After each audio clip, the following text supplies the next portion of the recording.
7 habits that keep you broke. Most people do number 3.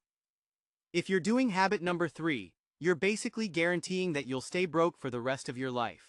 And the crazy part is, almost everyone thinks this habit is actually helping them save money.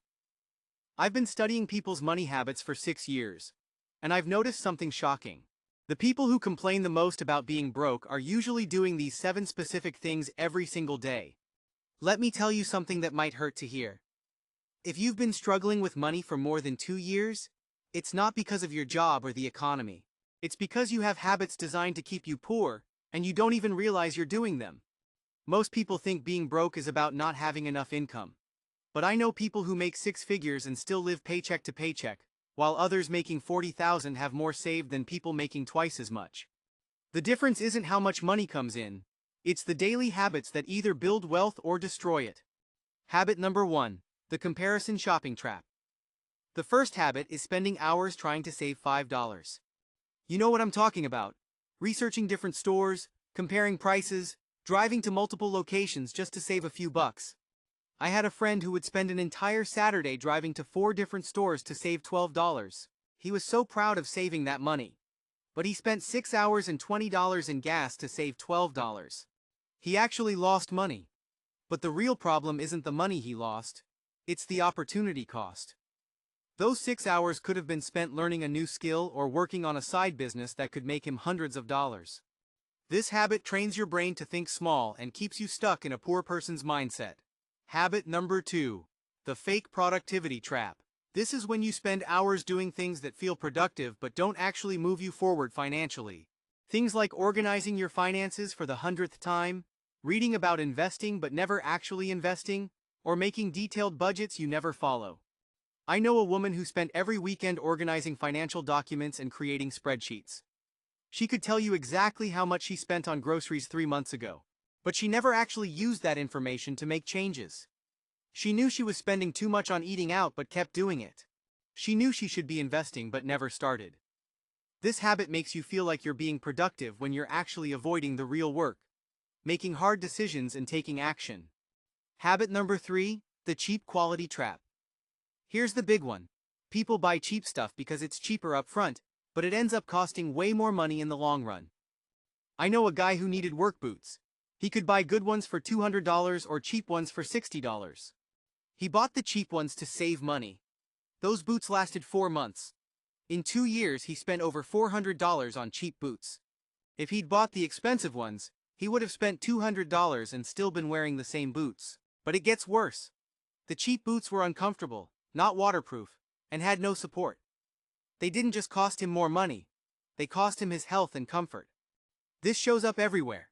Cheap phones that break, cheap cars needing constant repairs, cheap clothes falling apart.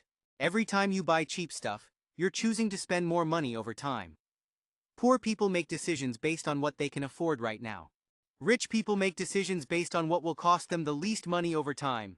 Habit number 4, the emotional spending trap. This is buying things to make yourself feel better instead of buying things you actually need. Bad day at work, so you order takeout. Feeling stressed, so you go shopping. You're bored, so you buy something online.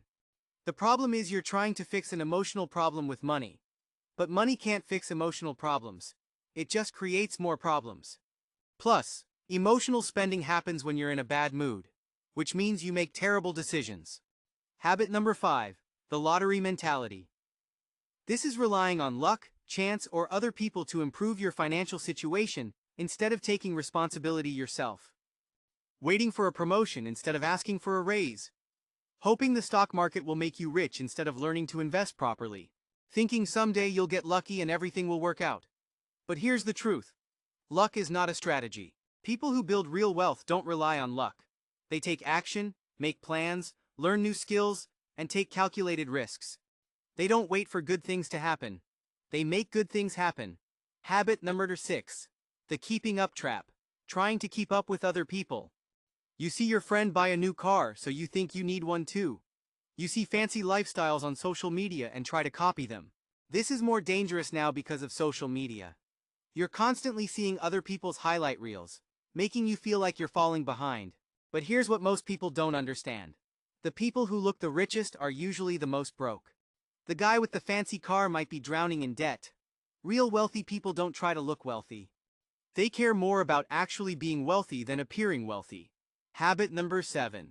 The analysis paralysis trap. This is spending so much time thinking, planning, and researching that you never actually do anything. You want to start investing but spend months researching the perfect investment. You want to start a business but spend years planning without starting. I know people who've been talking about starting a business for 5 years but haven't taken a single step. They're afraid of making the wrong decision, so they don't make any decision at all. Every successful person I know has made plenty of mistakes. They didn't wait for the perfect opportunity. They took action with imperfect information and learned as they went. The truth that changes everything. All 7 habits have one thing in common. They're all ways of avoiding responsibility and staying in your comfort zone. But playing it safe gets you the same results you've always gotten. If you want different results, you have to do different things. The people who build real wealth think differently. They invest in quality because they understand long-term value. They take action instead of just planning. They focus on increasing income instead of just cutting expenses. They take responsibility instead of waiting for luck. These 7 habits are keeping millions of people broke. But once you recognize them, you can start to change them. You can start thinking like a wealthy person instead of a broke person. The choice is yours. You can keep doing these habits and stay broke, or you can break these habits and start building the wealth you deserve. But you have to choose one or the other. There's no middle ground. If you recognize yourself in any of these habits, hit that subscribe button so you don't miss the next video, where I'll show you exactly how to replace these broke habits with wealth-building habits.